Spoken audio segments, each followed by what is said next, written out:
Today is probably one of the last warm days here, sadly, and I wanted to film this video and talk about this perfume today. So this is Diptyque Rose, and as you can see, I basically have nothing left.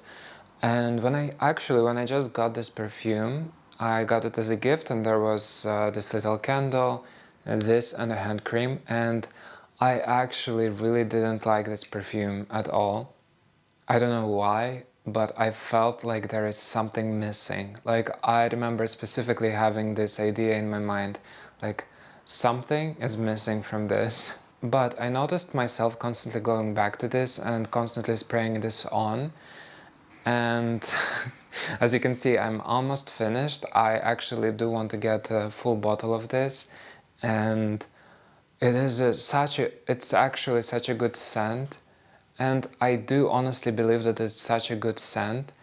If I can summarize it in a few words, this is a very fresh rose, including like all the green parts of the rose. So when you come up to a rose in your garden, this is probably how it will smell, because a lot of the times in perfume, roses smell very sweet, almost sickly, and I don't really like that type of rose.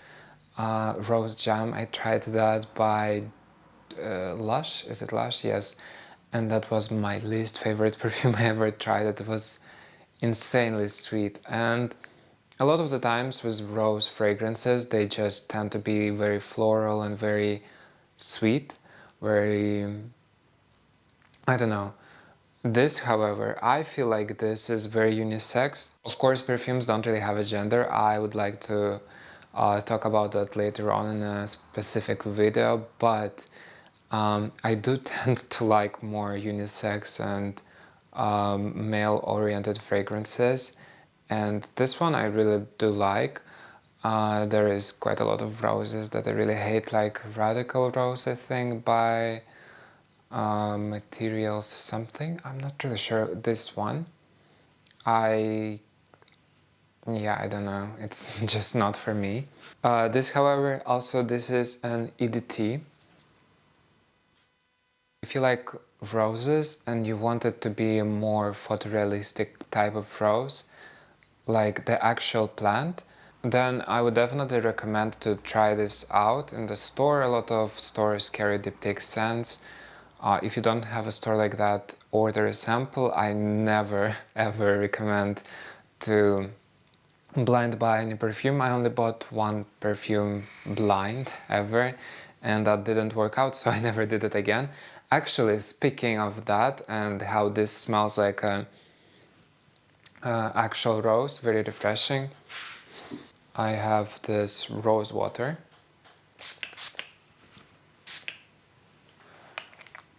But it does smell pretty similar to this, like the floral parts of it, but the rose water, like this is more floral than the perfume itself, because as I said, like the perfume incorporates something very green as well, like the rose stem.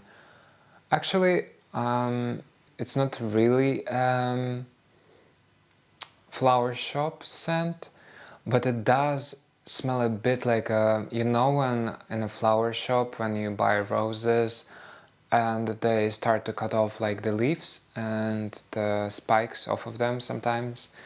I do like actually the spikes of the roses. I find it pretty cool how they protect themselves and whatnot. I think it's a nice symbolism. But there is always like this green kind of scent, and of course there is a lot of flowers, so it's also floral. And for some reason flower shops always smell pretty clean. I don't think they really use cleaning agents to like keep the roses or flowers clean, but there is always like that a bit of a cleanliness scent. Maybe it's because we associate it with some types of flowers, because flowers clean. It's very light, it's very airy. I have to say that most of the diptyque scents that I have tried, except for the sun, the jasmine one, apart from that, most of diptyque scents tend to be very soapy.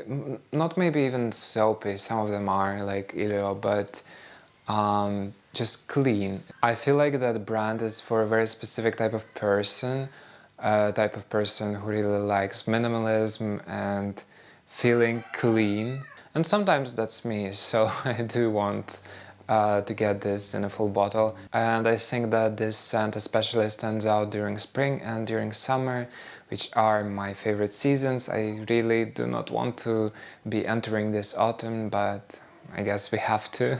The notes say that this perfume has lychee and blackcurrant in the beginning.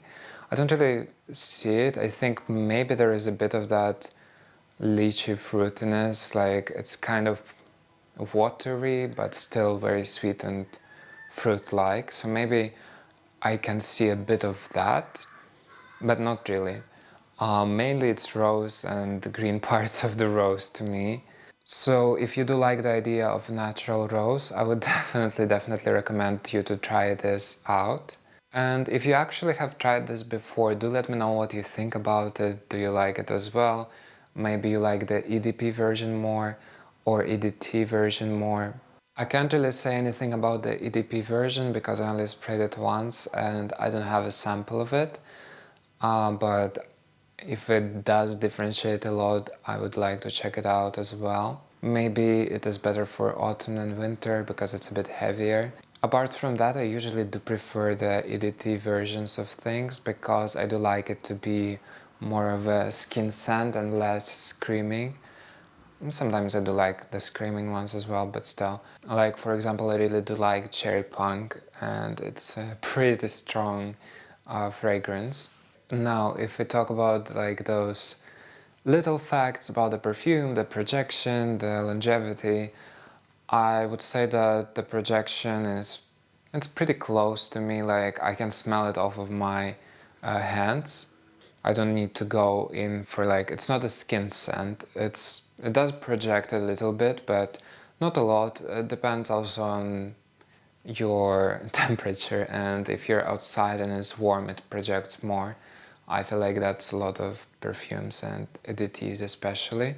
For the longevity, I would say it's okay. It's like 4 hours, 6 hours. It depends. Like it becomes much closer to you, of course, but does it still does linger for quite a while. It's not like one of those perfumes that you spray and 20 minutes later it's nothing.